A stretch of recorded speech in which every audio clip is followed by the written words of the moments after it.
Picture yourself standing at the edge of the desert as the sun begins to rise. The sand glows like fire, and in the distance, a shape breaks the horizon, massive, perfect, ancient.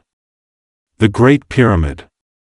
Even from far away, it commands silence. You take a step closer, and the air seems to shift, as if the desert itself is holding its breath. Now imagine being there thousands of years ago, when it was newly built, its limestone casing polished so brightly that it reflected the sun like a mirror. It wasn't just a tomb. It wasn't just a monument. It was a message, carved into stone by hands that somehow mastered techniques we still struggle to explain. How did they move blocks heavier than tanks? How did they cut stone so precisely without steel? And perhaps the most unsettling question of all, why does it still stand, unbroken, after more than 4,000 years? The pharaohs ruled Egypt not as kings but as gods. When they spoke, it was law. When they died, they expected eternity. But eternity is not so simple. To achieve it, they filled their tombs with everything they believed they would need for the afterlife: food, weapons, treasures, even servants carved from stone. But hidden inside the gold and the glitter were things stranger still: scrolls of forbidden knowledge, spells painted onto walls, maps of the underworld.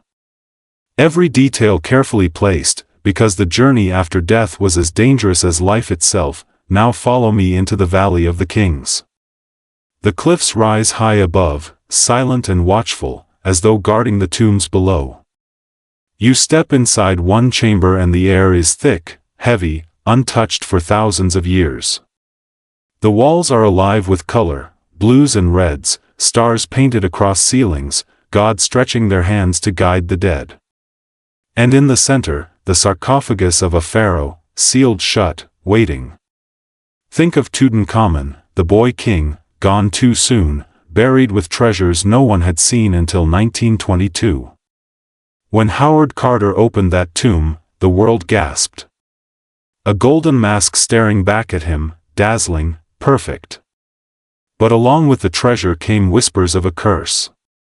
Men who entered fell ill, some died unexpectedly, and the legend of the pharaoh's curse was born. Was it coincidence?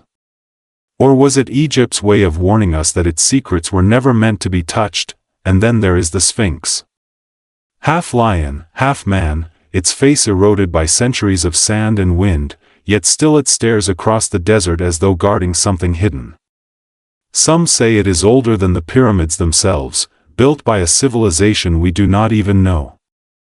Others believe its gaze points to secrets still buried beneath the sand. Beneath its paws, tunnels have been rumored.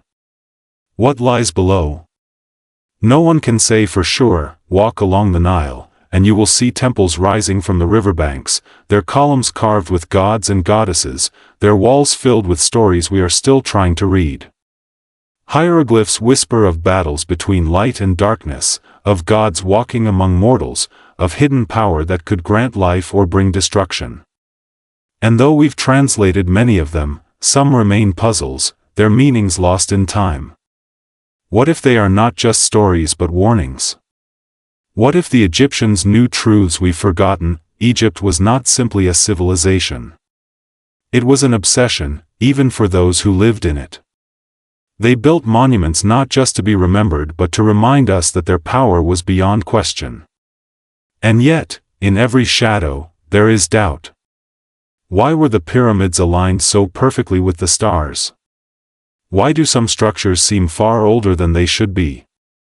Why does every discovery open more questions than answers? The truth is, Egypt is not finished with us. Every year, new discoveries are made: hidden chambers, sealed tombs, forgotten relics pulled from the sand. Each one whispers the same thing: we do not know the full story. Perhaps we never will. But that is why the mysteries of ancient Egypt still haunt us. Because mystery keeps a story alive. Mystery demands we return again and again, searching, digging, wondering. So the next time you see a pyramid on the horizon, or a statue carved with the eyes of a god, remember this: they built more than stone. They built a riddle for the ages. And that riddle is still waiting. If you want to keep exploring with me, through Egypt's secrets, through Atlantis, through the wonders and ruins of civilizations long gone, subscribe, because the past has so much more to reveal, and this story has only just begun.